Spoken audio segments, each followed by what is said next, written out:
Stekla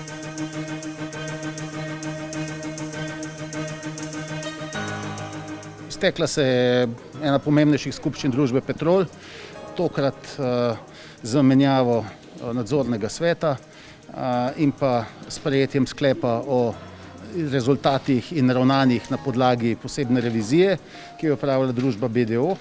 Poleg tega pa je bilo izpostavljeno tudi, da je tokrat, vsaj po mojem vedenju, prvič prišlo do skupščine, na kateri niso bili prisotni manjšinski delničarji iz naslova zbiranja pooblastil. Sam sem zastopal samo tiste iz naslova delniške opore, vendarle je to 187 delničarjev vključenih v delniško oporo, ampak po tej plati je to neprimerno manj kot na prejšnjih skupščinah, ko smo zastopali med 600 in 1000 delničarji.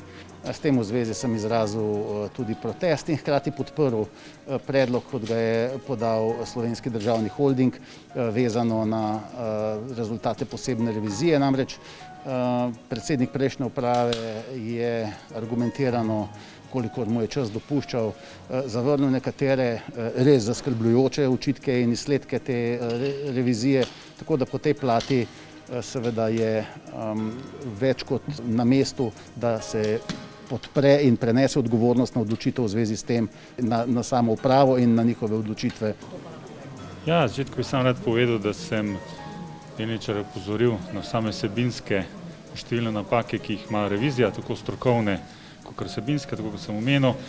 In moje mnenje je, da revizija ni opravila revizije v skladu z sklepom prejšnje skupščine in logično se meni zdi, da so delničarji sprejeli sklep, da gre to, kar tudi je normalno po ZGD-ju.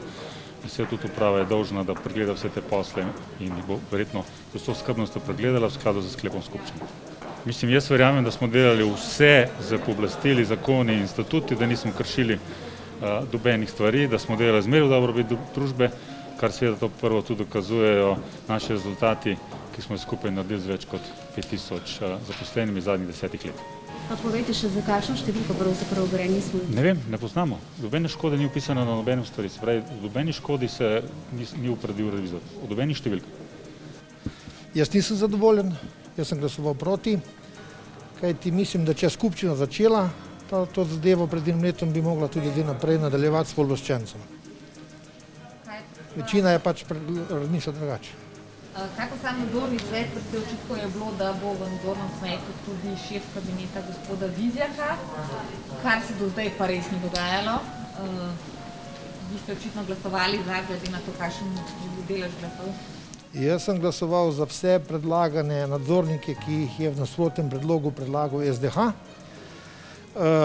Zdaj, to, kaj je on šef kabineta, je pač njegova služba, ampak on je pravnik, tako da pravnika smo imeli, pravnika dobivamo zdaj noter, oziroma v nadzorni svet celo 2 pravnika zdaj prihajata, ker gospod Marjo Selecki je tudi pravnik, tako da jaz nimam nobenih pomislekov glede tega. Torej, tudi nimate težav s tem, da je po razkritju medijev gospod Zupančič v kazenskem postopku? Čujte, to pa jaz ne morem komentirati.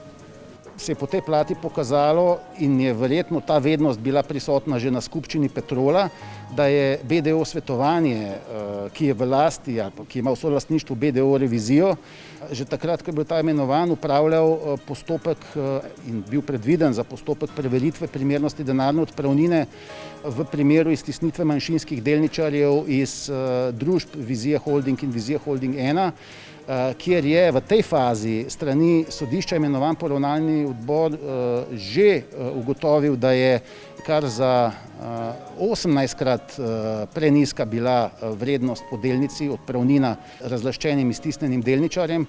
Skupaj gre pri iztisnjenih delničarjih obeh družb kar za 5 milijonov evrov in iz tega naslova seveda po našem videnju in premisleku, ker peljemo te postopke tudi vezano na Vizijo Holding, Vizijo Holding 1, utegne biti to moment, ki nas navdaja z dodatnim dvomom v zvezi z pravzaprav družbo, ki je lastniško povezana in ki je upravljala na podlagi nasprotnega predloga gospoda Južne tudi posebno revizijo v družbi Petrol za temi izsledki, tako da po tej plati, kot rečeno, sem sprejel odločitev, da podpremo nasprotni predlog Republike Slovenije in Slovenskega državnega holdinga. Jaz sem povedal to z namenom, da se pač enostavno streznimo, da tudi nova uprava v danem trenutku mora, oziroma takoj mora začeti ukrepati pri ročnih stroških. Ker korona kriza je prišla, ne, in to lahko pride jutri, ne bom rekel nekaj govoril, da bi se lahko jutri zgodila kakšna hujša kriza ali pa ne vem koliko valov še, ampak komu se zgodi še kakšna kriza v naslednjih 5 letih, ki je danes ne moramo predvideti. Plan za leto 2021 je bil sprejet, tudi objavljen, dejansko je zelo ambiciozen načrt, vendar uprava verjame, da se pač ob predpostavkah tveganj, ki so bili tudi pojasnjeni, ta plan lahko realizira.